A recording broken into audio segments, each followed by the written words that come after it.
Hello guys, welcome to the with legal. आज की class है एडमिनिस्ट्रेटिव लॉ पर, जिसका हम सिर्फ इंट्रोडक्शन देखेंगे। आखिर हमें एडमिनिस्ट्रेटिव लॉ क्यों पढ़ाया जाता है, क्या है यह एडमिनिस्ट्रेटिव लॉ, इसकी इम्पोर्टेंस क्या है और आखिर इसका ओरिजिन कहाँ से हुआ और कैसे हुआ। तो टोटल ये 5 यूनिट्स में हम कवर करने वाले हैं। पहली यूनिट रहने वाली है इंट्रोडक्शन, दूसरी यूनिट रहेगी डेलीगेटेड लेजिस्लेशन, थर्ड यूनिट रहेगी एडमिनिस्ट्रेटिव डिस्क्रिशन, फोर्थ यूनिट रहेगी government privileges in the legal proceedings, fifth unit रहेगी एडमिनिस्ट्रेटिव ट्रिब्यूनल्स। सो हम पहले तो इंट्रोडक्शन देखते हैं कि आखिर एडमिनिस्ट्रेटिव लॉ क्यों ही पढ़ा जाता है और क्या होता है। एक सिंपल सा सवाल लेकर शुरू करते हैं। अगर कोई गवर्नमेंट ऑफिसर बिना रीज़न दिए आपका लाइसेंस कैंसिल कर देता है, तो आप क्या करेंगे? क्या आप उस डिसीजन को चैलेंज कर सकते हैं? क्या गवर्नमेंट के पास अनलिमिटेड पावर होती है? ये क्वेश्चंस थे।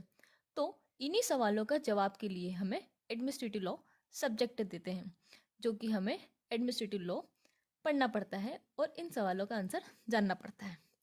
सो आज की क्लास है कि why do we study administrative law. हम एडमिनिस्ट्रेटिव लॉ आखिर पढ़ते क्यों हैं? तो आज के समय में गवर्नमेंट हर दिन हजारों डिसीजन लेती है, जैसे कि licence, permit, tax, police actions, welfare scheme. ये सब एडमिनिस्ट्रेटिव के थ्रू ही होता है। इसलिए एलएलबी के स्टूडेंट के लिए एडमिनिस्ट्रेटिव लॉ समझना बहुत ही ज़रूरी होता है। ये सब्जेक्ट हमें बताता है गवर्नमेंट की पावर क्या होती है, उनकी लिमिट्स क्या होती है और सिटीजन्स के राइट प्रोटेक्ट कैसे करते हैं। एडमिनिस्ट्रेटिव लॉ इंश्योर करता है कि गवर्नमेंट को कोई भी डिसीजन आर्बिट्रेरी, अनफेयर या अनरीजनेबल ना हो। सिंपल वर्ड में ये सब्जेक्ट हमें सिखाता है कि कैसे पावर का मिसयूज रोका जाए और कैसे रूल ऑफ लॉ मेंटेन रहे। सो अब हम देखते हैं कि व्हाट इज एडमिनिस्ट्रेटिव लॉ, आखिर ये है क्या। अब बात करते हैं एडमिनिस्ट्रेटिव लॉ क्या होता है। देखो, हम सिंपल से पहले इंग्लिश में समझते हैं कि इंग्लिश में क्या होता है इसका मतलब। तो administrative law in the law that controls the actions and decisions of the government. Simple से वर्ड्स में इसे देखे हैं तो ये वो कानून है जो government departments, authorities, tribunals, municipalities और पुलिस जैसे बॉडीज़ को फंक्शनिंग के रेगुलेट्स करता है। ये 3 इंपॉर्टेंट चीज़ें इंश्योर करता है। कौन सी 3 इंपॉर्टेंट चीज़ें? गवर्नमेंट की पावर्स क्लियर डिफाइन हो, उन पावर्स का फेयर यूज़ हो और अगर कोई रॉन्ग डिसीजन हो जाए तो रेमेडी अवेलेबल हो। सो इसके क्या इम्पोर्टेंस है? तो एडमिनिस्ट्रेटिव लॉ की इम्पोर्टेंस बहुत ज़्यादा है। सबसे पहली बात, ये गवर्नमेंट के मिसयूज ऑफ पावर को रोकता है। दूसरी बात, ये रूल ऑफ लॉ को प्रोटेक्ट करता है, कोई भी अथॉरिटी लॉ के ऊपर नहीं होती है।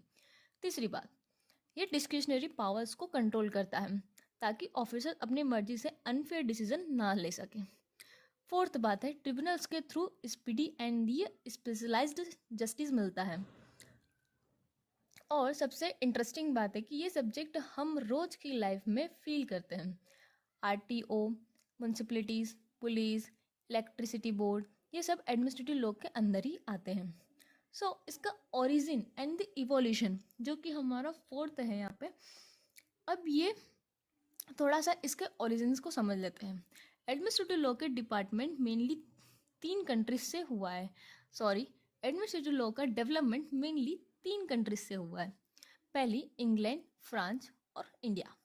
सो इंग्लैंड में देख लेते हैं।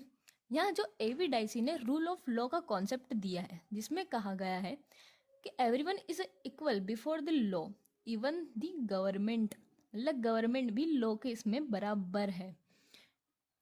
ये एडमिनिस्ट्रेटिव लॉ की फाउंडेशन बनी। फ्रेंच में देखते हैं तो फ्रेंच में गवर्नमेंट के लिए स्पेशल एडमिनिस्ट्रेटिव कोर्ट्स बनाई गई है, जिसे कि हम ड्रॉइट एडमिनिस्ट्रेटिव कहा गया है। ये सिस्टम ने एडमिनिस्ट्रेटिव लॉ को स्ट्रॉन्ग शेप दिया।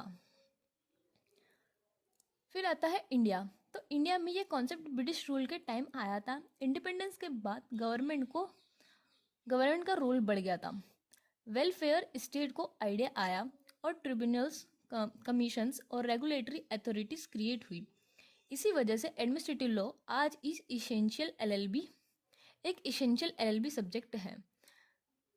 तो दोस्तों, आज की क्लास में हमने समझा एडमिनिस्ट्रेटिव लॉ क्या होता है, क्यों एलएलबी स्टूडेंट के लिए ये सब्जेक्ट इम्पॉर्टेंट है, इसका ओरिजिन कैसे हुआ और ये सिटीजन्स के राइट्स को कैसे प्रोटेक्ट करता है। आने वाली वीडियो में हम देखने वाले हैं rule of law, natural justice, separation of power, रीट्स, administrative tribunals को डिटेल में स्टडी करेंगे और वैसा स्टडी करेंगे जैसे कि हमने एक यूनिट वाइज था। यूनिट के हर एक टॉपिक पे एक एक छोटी छोटी वीडियोस आती रहेगी, तो बने रहिएगा हमारे इस चैनल के साथ we the legal. Thank you.